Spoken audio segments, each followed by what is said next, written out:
Hey guys, today's video is all about the TPT Conference and whether or not I think attending it next year is actually going to help you level up your TPT business. Stay tuned.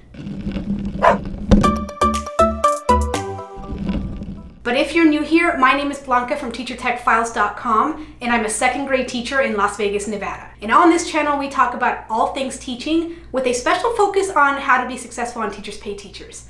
So if that sounds like something that you're interested in, be sure to subscribe and hit the notification bell so you don't miss any of my future videos. Today's video is super cool because it's a collaboration with other YouTubers who are also TPT sellers.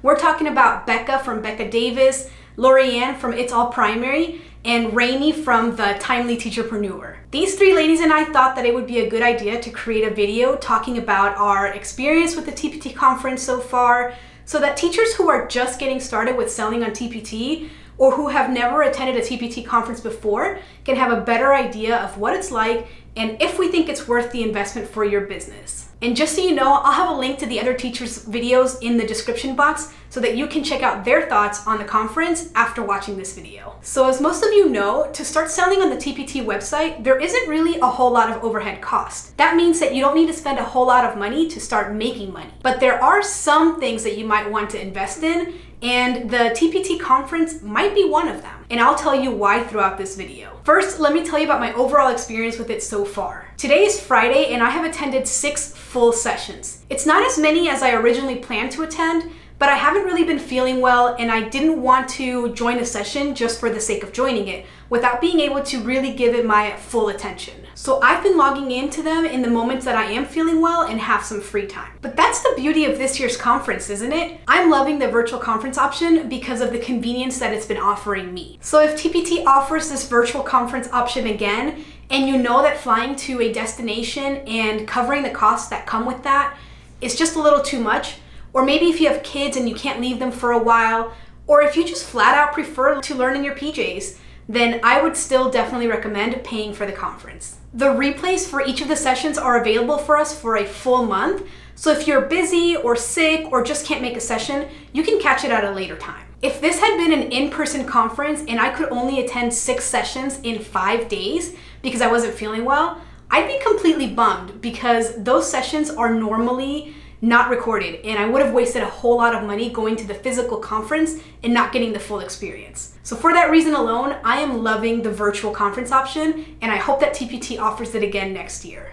If I could throw in a complaint about one thing though, it would be that all sessions are in Eastern time and they start at about 7 a.m., which means that I would have to wake up at 4 a.m. my time to be able to catch the live sessions.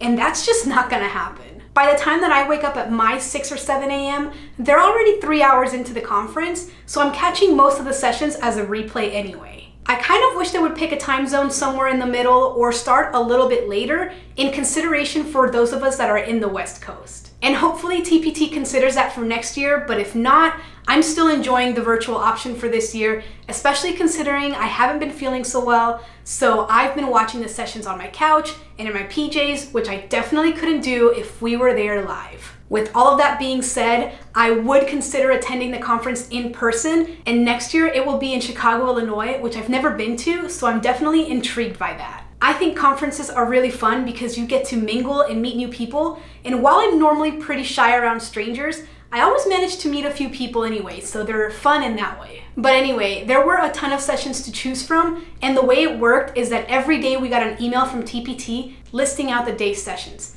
And then it had a link for you to access them. The only thing I did to prepare before joining each session was to download the handout on my iPad so that I could write notes right on it. Besides that, I'd grab my laptop, iPad, and plop myself on the couch to get started. Most of the sessions that I attended were under the general umbrella of marketing. I'll list the sessions that I attended somewhere on the screen so that I won't bore you with listing them all off. Out of those 6, 3 of them really stood out and I think are going to help me and anyone else who attended them grow once we start implementing their suggestions. I'll tell you a little bit about each of those 3 and give you what I thought was the biggest tip or takeaway of each of those sessions. To start with, I loved Cassie Nowak's session called Build an Email List That Keeps Them Coming Back. You guys know that email marketing is not my strength, but the way that Cassie explained things and the tips that she gave really made email marketing not be the big scary monster under the bed. She went over so much good stuff about building relationships through your email list, but I think one of the biggest tips that she gave was to respond back to the people who take the time to respond to one of your emails with a video response. Imagining opening up a reply from one of the teachers that you follow and admire that has a quick video that is directed just for you. I think it will make you feel special and become an even bigger super fan of this teacher,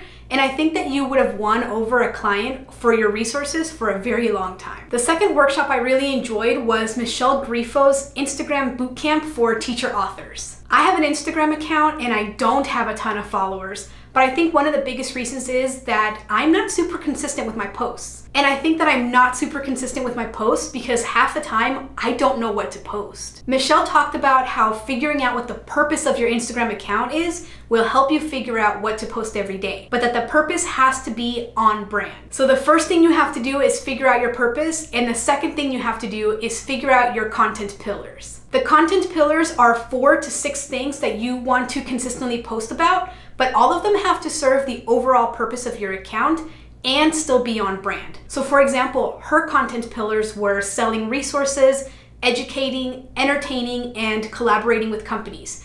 And each day she posts about one of those and rotates them out. This helps keep your Instagram on brand and helps make it easier for you to stay consistent with posting daily. Michelle gave so many more tips about when to post, how often, and how the infamous algorithm works. So if you haven't gotten a chance to watch that session, I would highly recommend it. All right, and then the last of the 3 sessions that really stood out to me was one by Cindy Martin called Using Current Events and Marketing Trends to Grow Your Business. She was so specific with how to find educational trends and put them to use in your TPT store. And as part of her handouts, she even gave everyone a formula for how to figure out if the trend is going to do well on your TPT store, and even if it's worth your time to create that resource. And if there's one thing you may not know about me yet, is that I love formulas. They make me feel like the process is recreatable, and if she's having success using these steps, then I'm definitely going to give it a try and see how it goes for me as well. One of the best tips that she gave was to go to the website trends.google.com to identify educational trends. She showed how to compare them and narrow them down so much that by the end of the process, you know exactly what theme your resource will be,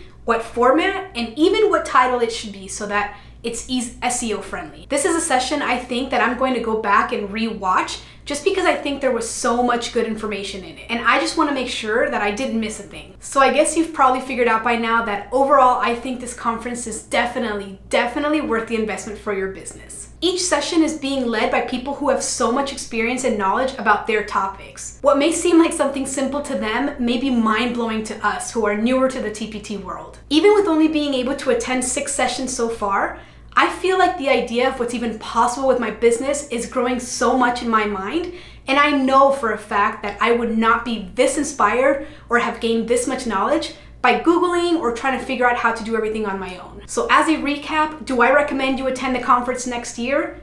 Absolutely. Will I be attending it next year? That's a hard yes for me. And is it worth the investment for your business? Yes, yes, and yes. Don't forget that this video is a collaboration with other amazing TPT sellers / YouTubers that also attended the conference.